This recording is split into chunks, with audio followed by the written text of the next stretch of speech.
tachypnea இருக்கா இல்ல ischemic changes ஏதாவது இருக்கா நம்ம நோட் பண்ணணும். ஓகே.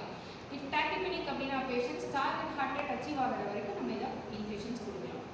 இல்ல அப்படினா இடையிலே patientsக்கு ஏதாவது ischemic changes இருந்தா legit start. Okay.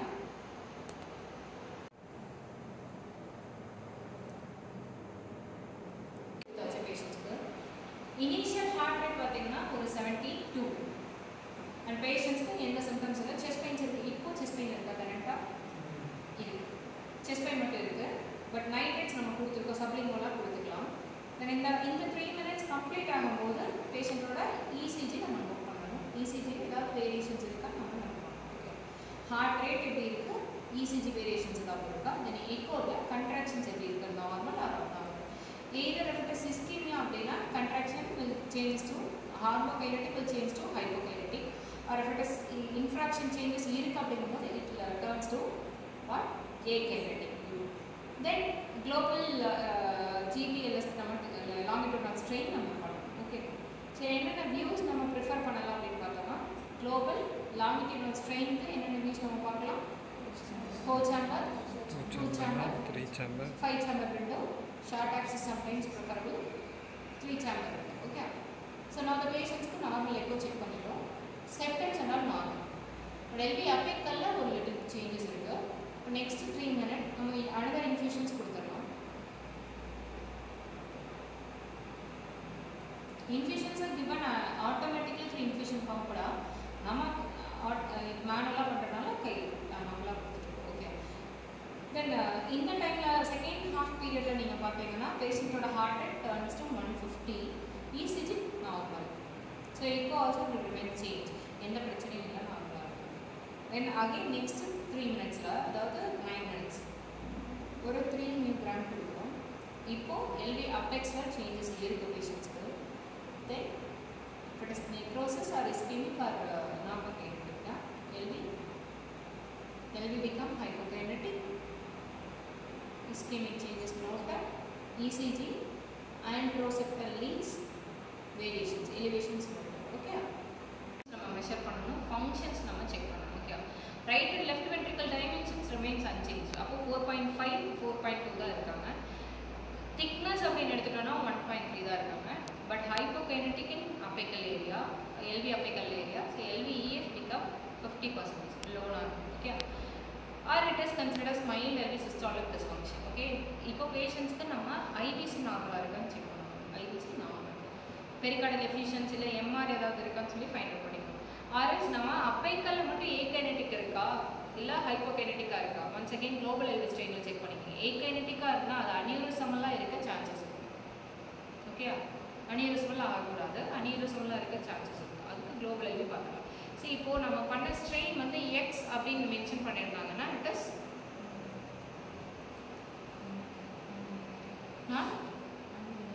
uninterrupted. If it is 1, any segment is mentioned as 1 normokinetic, any segment is mentioned as 2 hypokinetic, anyone have 3 akinetic, 4 dyskinetic, 5 aneurysmal. Fine. So in the findings la நம்ம patient க்கு check பண்ணும்போது நமக்கு 2 வந்திருக்கு LV apical area la, so it is hypokinetic. LV apical area become hypokinetic. LV EF 50%. So next நம்மளோட termination time வந்துட்டோம். termination time வந்து இப்போ நம்ம MI இருக்கிறத ஃபைண்ட் அவுட் பண்ணியாச்சு. நம்ம என்ன பண்ணிரலாம்? Target heart rate also achieve 180 patients rates. அப்புறம் நம்ம will stop the terminate the stress echo. நம்ம என்ன பண்ணிரலாம்? infusion stop பண்ணிரலாம். ஸோ நம்ம எடுத்த 40 mg நியூகிராம்ல எடுத்த டோபியூட்டமைன் பார்த்தீங்கன்னா இப்போ 15 mgலயே ஸ்டாப் ஆயிடுச்சு. 3 டைம்ஸ் தான் இன்ஃபியூஷன்ஸ் கொடுத்துருக்கோம். ஓகே. இப்போ 15 mg நம்ம ஸ்டாப் பண்ணிடுறோம். நெக்ஸ்ட் பேஷண்ட் டாக்கிபனிக்கா இருக்காங்க, அவங்களுக்கு அட்ரோபின் அடினோசின் சப்ஜெக்ட் பண்ணணுமான்னு செக் பண்ணலாம். அப்சர்வேஷனில் இருக்கட்டும். நீடட் இருந்தால் VTVF போச்சுன்னா நம்ம ஆன்டிஅரித்மிக் ட்ரக் கொடுக்கலாம். But otherwise normal. BP once every 3 minutes check பண்ணிகிட்டே இருக்கணும் ரெகுலராக. ஓகேடா. மானிட்டரிங்லேயே இருக்கணும் பேஷண்ட்ஸ். நெக்ஸ்ட்டு இப்போ பெயின் இருந்தால் நைட்ரைட்ஸ் போட்டுக்கலாம். இல்லை அப்படின்னா டே கேரில் பேஷண்ட் அட்மிஷனில் தான் இருக்கும். ஓகே. அதிகமாகவும் நம்ம டென்ஷன் ஆகிடுவாங்க பேஷண்ட்ஸ். இன்னொன்று பிபி கண்டிப்பாக ஃப்ளக்சுவேட் ஆகிடுது. இன்க்ரீஸ் ஆக செய்யும், டிக்ரீஸ் ஆக போகிறதில்ல. அது நம்மளுக்கு தான் risk.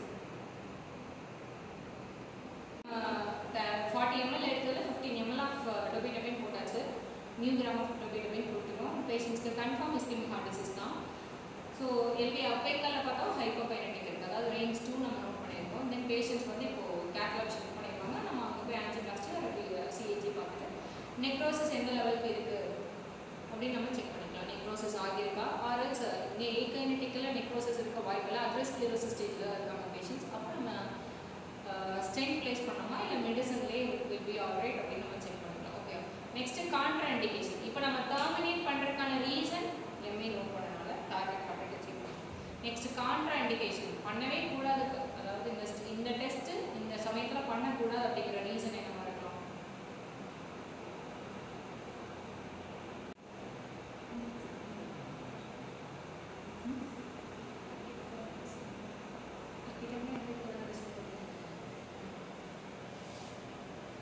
Next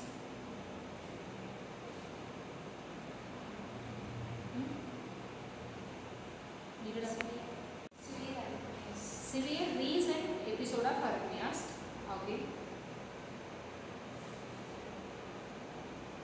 acute coronary syndrome, LV obstructions, LV failure, cardiac failure symptoms, severe arrhythmias, hypotension.